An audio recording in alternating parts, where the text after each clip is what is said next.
All right, what is up, YouTube? I'm back with another devlog. Uh, this is Friday, October 11th.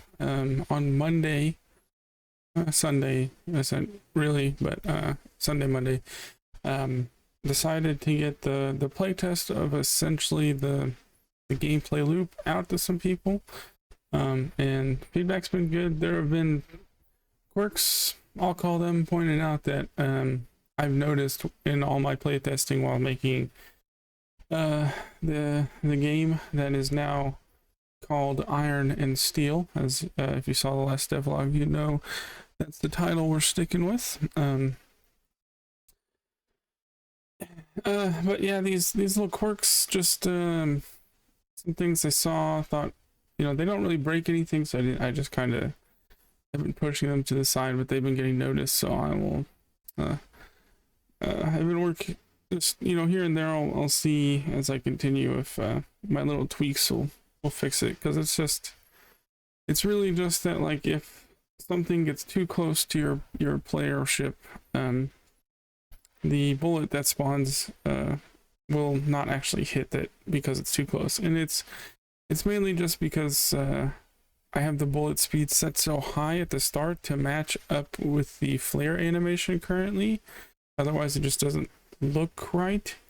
I kind of took aesthetics over functionality there, and so I'll just change up with that, the spawning speed of the bullet, and that should fix it up completely.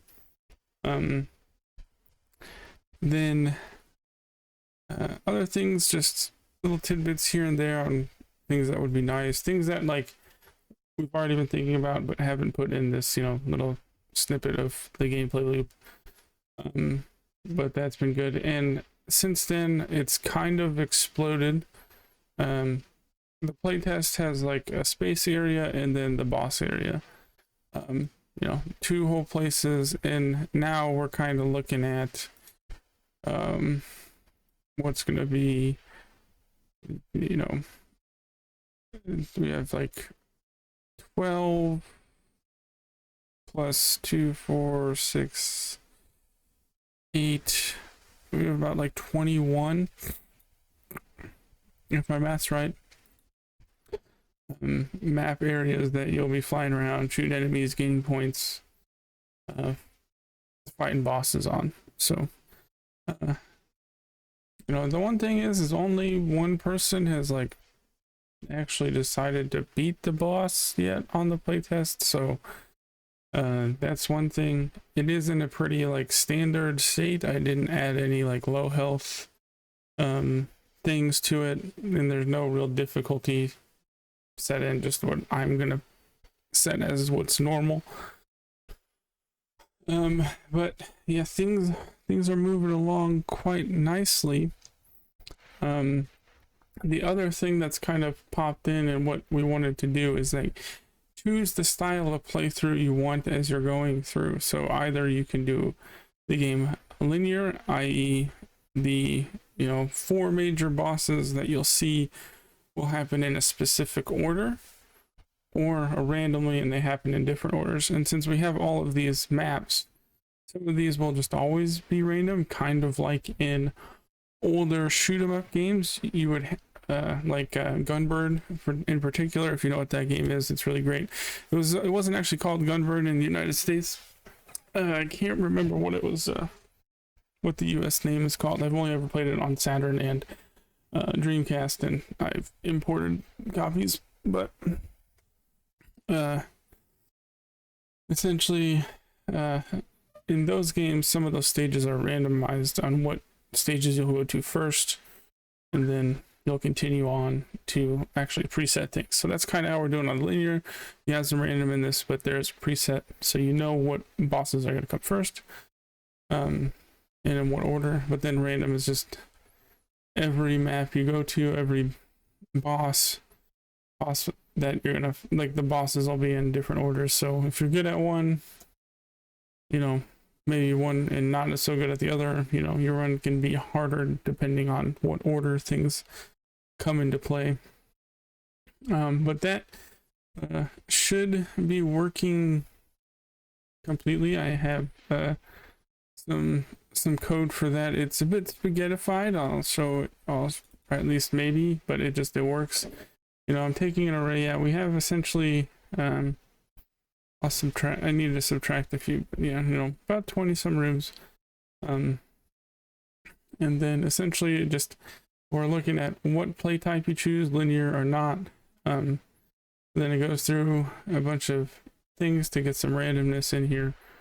And then the fully random one's actually a little nicer on the code wise, but just having it choose some variables and working. Been also doing some optimization on things, so I've thrown, because like just naturally as I've been getting more used to the game maker engine and just, you know, coding for games again after so long, I just like this already took, like, I'm gonna need these global variables to be created at the start of the game and used later, so I will make this object that just takes them and have it persistent. And you know, I probably could just have it not visible,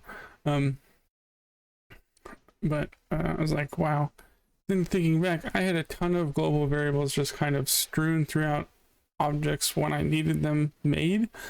And I'm like, oh, that's not good. So I made this whole thing and I've dropped a ton of things in here. And then this is going to be kind of like my game variables. So like, you know, I have a global that's, you know, things in the game are asking if the game is paused.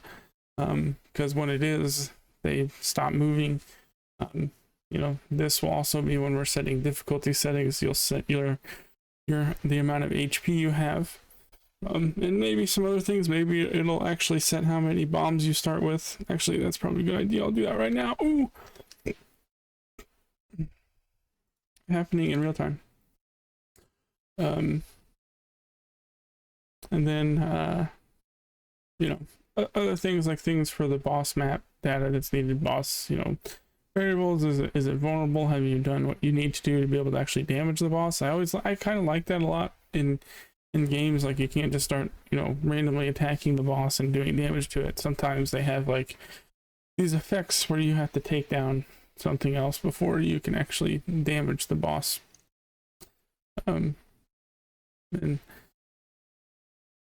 so I did that along with getting this random path working and those optimizations. Also working with texture groups. I had some issues with, like, we have some very big animations and Game Maker cuts those animations into like down on the texture pages that it calls, and it was just having to call 3 whole texture pages to do an animation, and it was really causing some performance issues, but that's gone. We have a way to remedy that, and I think it's going to be a good way to do it. Taking some inspiration on Hades for bosses and into the gungeon when you kind of get to the boss area on their intros and stuff. But working with the optimization on those texture pages, I have a cool idea on ways of bringing in the dynamical texture pages that Game Maker has put in, which is really nice, just so we're not filling up a lot of VRAM. Not that this game should use a whole lot of VRAM, but still, learning that optimization now would be useful. And then someone wants me to play Deadlock with them, but I don't want to play Deadlock.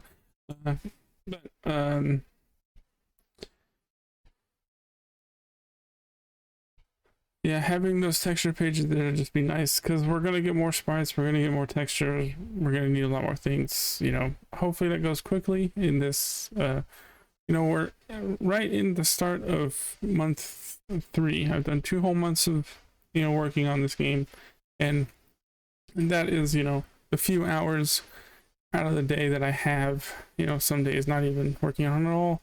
I traveled, but I did work some when I traveled, but still, you know, not doing this full time, and I think our progress is going quite well. But yeah, back to the texture pages, because I'm just rambling here.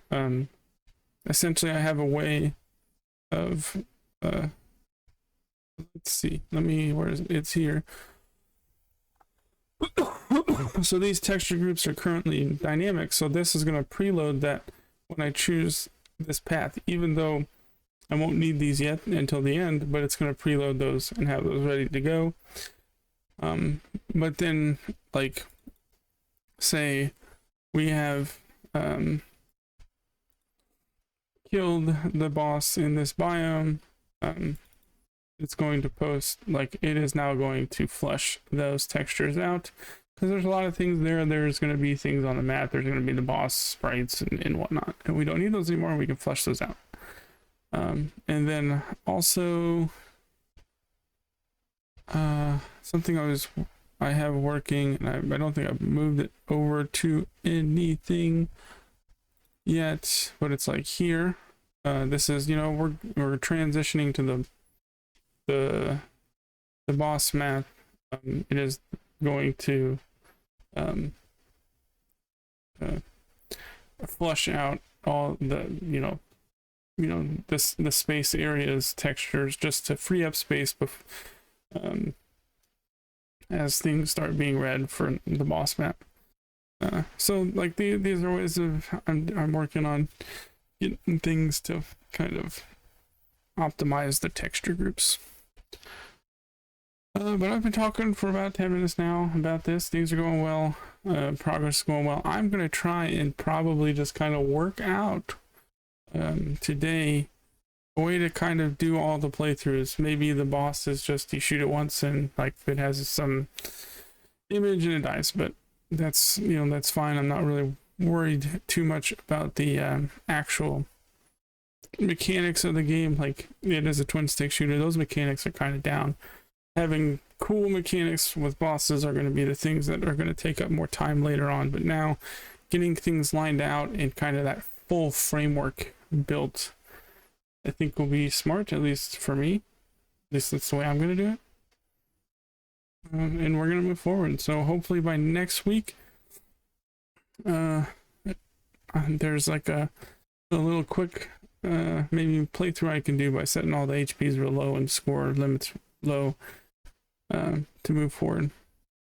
And we'll keep trekking on. So thanks for checking out this little devlog of the game and listening to me ramble. But I'm going to get to work here, and I'll see y'all in the next one. Peace.